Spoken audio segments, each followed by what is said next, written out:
Welcome to Learn Golf with Cassie.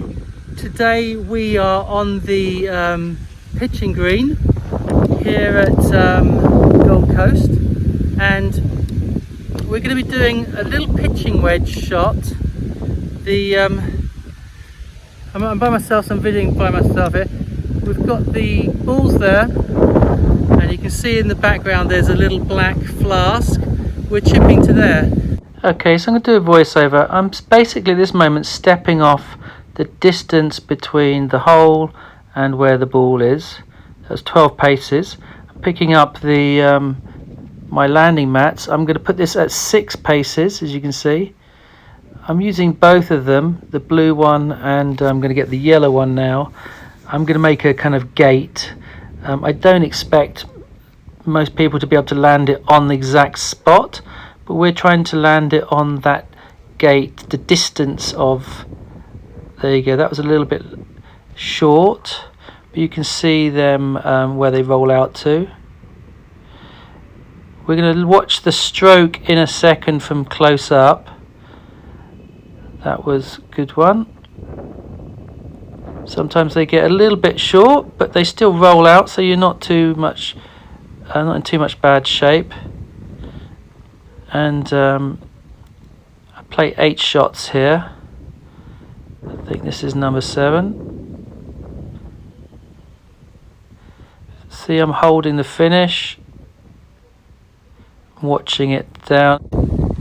Now, with the exception of the second ball, which I got very skinny, all of those are within, well, there's 4 absolute dead tap-ins, 5 maybe if you count this one, and 2 very, very makeable. So out of the 2, 4, 6, 8 balls, only 1 or 2 have put me into any problem. And I was landing them, some of these ones here, I was landing them maybe a little bit before the little gateway I've made. Okay, got a bit windy here, so I'm going to voice over the actual move. So I'm just pointing out that the turn is the shoulders, not the hips. The hips are not turning. We don't want to turn with the hips. We just like a putt, shoulders back, and then turn through on the hip on the way through. So it's shoulders. We can do it without the hips if we were doing a little tap, kind of putt style. But this one's more of a chip, and you can see this way I'm finishing with the face of the club pointing to sky, not letting the hands hit, flip, and not jabbing at it. It's got to be a nice tempo all the way through. So let's see how we do with these 8 balls.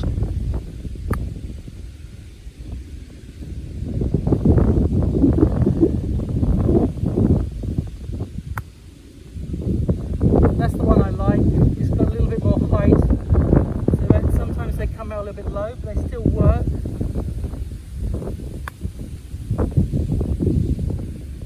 I didn't carry to the yellow one, so it came up a little bit short.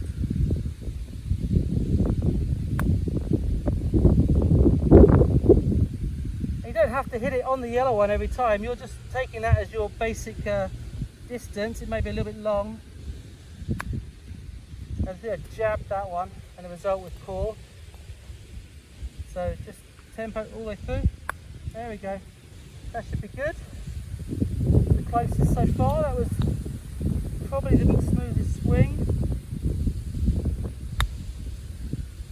And that one I got a little bit of energy through the ball, so it scooted forward, so I accelerated. Well, I don't really want to, I want to just keep it. There we go. Okay, so we had one that I stabbed, left me short. The others were pretty smooth shots, so they're all right around the green, around the hole. One that I accelerated, you see it threw me lower, long ball there. We're going to do the same again now with a longer chip, about double the length, probably about 24 yards, and see the same concept. Okay, so just in the same way as before, and this is I do on all of my pitch chips when I'm playing golf. I'm stepping out the distance. I'm trying to work out, that's 24 yards. I need to work out whether I want to land it at about the 12-yard mark. putting my gate down there. And it will depend a little bit about whether it's on a down slope, on an up slope, side slope, but it's giving me a base, and I'm trying to see whether I can land it at the area that I wanted to. That was a bit short. That's a much better chip there. You can see me giving the thumbs up if I've landed it just about in the zone I wanted to. That's another thumbs up there. Yep, we like that, and it's coming in close. So I know if I get it landing where I want it to, another thumbs up, then I know that basically it's going to be within a putting distance of where I've got a good chance. And there's the one that came out a bit low and didn't land on the mark, and there's one that lands. So that was perfect, that one. I remember it landing right on the money. So let's have a look.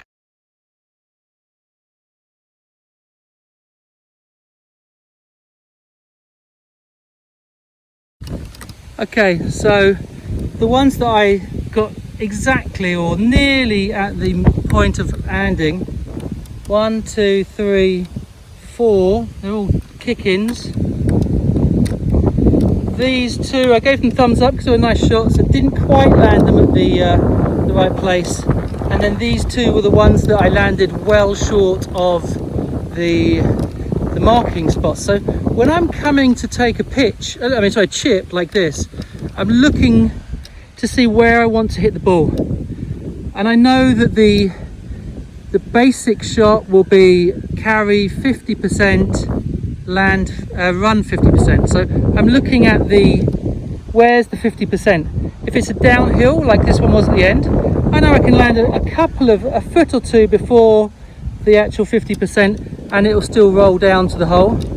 But I would say out of those 8 shots, I would be looking to hole 6 of them, and that's how you get around the golf course if you're not hitting the fairways.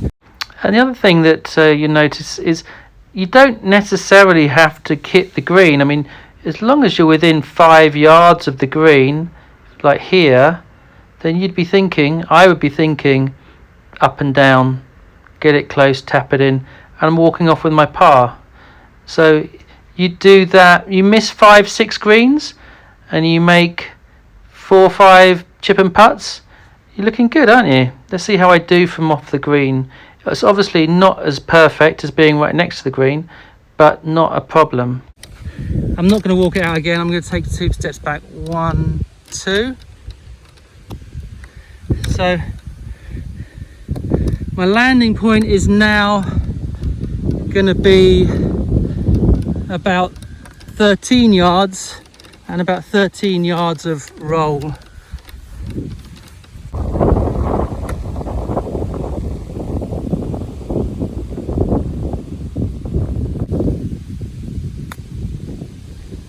That's right on the nose, exactly where I want it.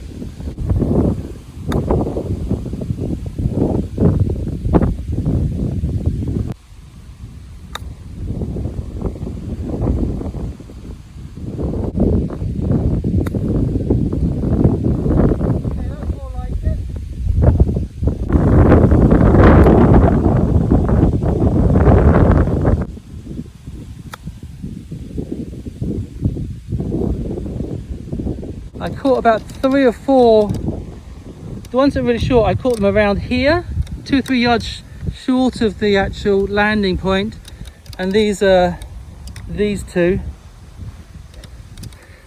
These are 2 that were a little bit short and about right. So distance wise, not as tight as before, but I'm going from a little bit further. I didn't quite play them as well because I was in the rough, but none of these are any danger. Well, I hope you found that interesting. If you watch our vlogs, our course vlogs, you will see that I play the pitching wedge whenever I can. I mean, I sometimes, even if it's a really long one, I might play a 9 or an 8 iron with the same kind of shot. If I need to go over something, I'll go high, but you need to know where you want to land it and try to anticipate the result of the ball landing. Me and Cassie are going to practice that pitch and run. She tends to play long backswing and then kind of decelerate and pop it up, which is difficult to control the landing spot or the rollout. Sometimes they roll massively, but we want to have a good tempo like we did at the little ones. Just rock back, turn through, and keep the same tempo and speed throughout. If you want to fly a little bit further, you just make the backswing a little bit longer, but not trying to alter the actual speed of the swing. Hope that's been interesting. This is Learn Golf with Cassie. Please subscribe. Remember to hit the notification button, and next time we'll have Cassie actually doing this for herself.